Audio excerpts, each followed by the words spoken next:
बजे तक मैं इंतजार होगा। मैं वापस आपके पास 2:30 बजे या 3:45 बजे आऊंगा, फिर आपको चैतन्यता दूंगा और चेतना देने के बाद में सिद्धि मंत्र दूंगा। सिद्धि मंत्र का मतलब उसके बाद जो आपने मंत्र जाप किया उससे पूर्ण सिद्धि आपको मिल जाए। आपने चाहे टूटे फूटे अक्षरों में किया हो, सही किया हो, मगर उसको पूर्णता के साथ आपके गले में उतर जाए, आपके जीवन में उतर जाए, उस प्रयोग को कंप्लीट करूंगा, फिर आरती होगी और उसके बाद में कार्य संपन्न होगा। इसलिए मैं वापस 2:30 बजे आऊंगा। इसलिए आप ज्यादा समय का बर्बाद नहीं करें। यदि 21 माला हो भी जाए तब भी आप मंत्र जाप करें। 2:30 बजे तो करना ही है आपको। कम से कम स्नान करने की जरूरत नहीं। बाहर जाए कुर्ता पहन के जा सकते हैं, वापस यहाँ बैठे कुर्ता खोल बैठे। बाहर सर्दी है, जुकाम नहीं होना चाहिए, आपको तकलीफ नहीं होनी चाहिए, क्योंकि आपके शरीर को नाजे नखों से पाला हुआ है, ऐसी तकलीफ नहीं होनी चाहिए। बड़ी मुश्किल से प्राप्त होगी।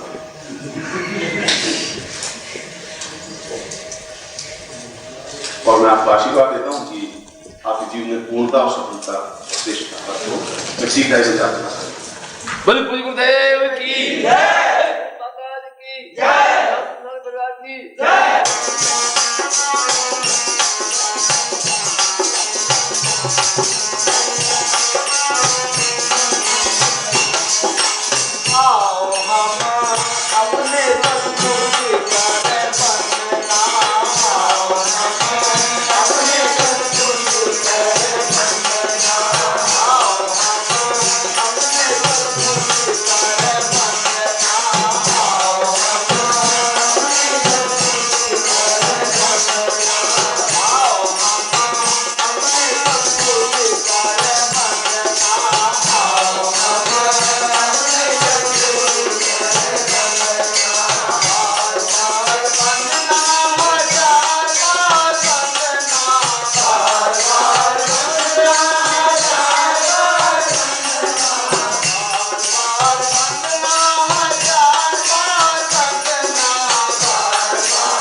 अत्यंत तेजस्वी और प्रतापवान है। इस बात को आप आज इस बात को अनुभव नहीं कर सकते, और आदमी तब तक अनुभव नहीं कर सकता जब तक उसका प्रभाव महसूस नहीं होता। यदि मैं आपको सिर्फ एक हाथ लंबी, एक हाथ से ज्यादा होता है, तो एक हाथ से छोटी पिस्तौल लाकर दूर में कहूंगी 45,000 रुपए की है, तो तुम्हें भरोसा आएगा नहीं। तो लोहे का टुकड़ा सा है और पौन फीट है, उस पौन फीट में ताकत अपने आप में बहुत होती है। जब हम उसका उपयोग करेंगे तब उसको मालूम पड़ेगा कि इसका उपयोग, इसका प्रभाव, प्रयोग कितना है। ठीक उसी तरीके से ये मंत्र भी है, और यदि इस पिस्तौल का उपयोग सही आदमी के हाथ से नहीं हो तो सही लक्ष्य वेधन नहीं होता। इसी प्रकार से इस मंत्र का भी सही तरीके से प्रयोग नहीं हो तब भी लक्ष्य वेधन नहीं होता। इसलिए मैं आपको सावधान इसलिए कर रहा हूं कि इस मंत्र का सीधा रिजल्ट आपको मिलना चाहिए, और मिलेगा तब जब इसको सही तरीके से आप प्रयोग करेंगे। उदाहरण केवल पिस्तौल का इसलिए दिया है कि लक्ष्य वेधन में भी बिल्कुल हाथ में दृढ़ता होगी, पिस्तौल हाथ में पकड़ी हुई होगी, सामने वाला शिकार बिल्कुल सामने होगा, दृष्टि बिल्कुल स्थिर होगी और एक पल झपकेगी नहीं, और अगर घोड़ा दबाएंगे तभी हिलेगी नहीं, तो सही दिशा में पर लक्ष्य लगेगा। और जितना लक्ष्य वेध इसमें होता है ठीक उतना ही लक्ष्य वेध इसमें भी होता है। और इसमें भी यदि आप जब साधना करें तो आप जिस प्रकार से यहाँ बैठे हैं उसी प्रकार से रात्रि को ही साधना होती है, दिन को साधना नहीं होती। इस अक्षय पात्र साधना, और रात्रि का मतलब होता है सूर्यास्त के बाद में, सूर्योदय से पहले। इसका मतलब अर्ली इन द मॉर्निंग आप इस मंत्र को जाप कर सकते हैं, 4 बजे, 4:30 बजे, 5 बजे, 5:30 बजे, 6 बजे तक भी कर सकते हैं। और यह साधना केवल 11 दिन की होती है, यानी अगले 11 दिन आपको रोज एक माला मंत्र जाप होना चाहिए रात्रि को, क्योंकि इसका सीधा प्रत्यक्ष अनुभव प्रमाण मिलना चाहिए। इसलिए यहाँ पर तो मैं आपको आपके प्राणों में इसको उतार देता हूँ, और प्राणों उतारने का मतलब है यदि आप मंत्र जाप नहीं करेंगे तब भी रिजल्ट मिलेगा।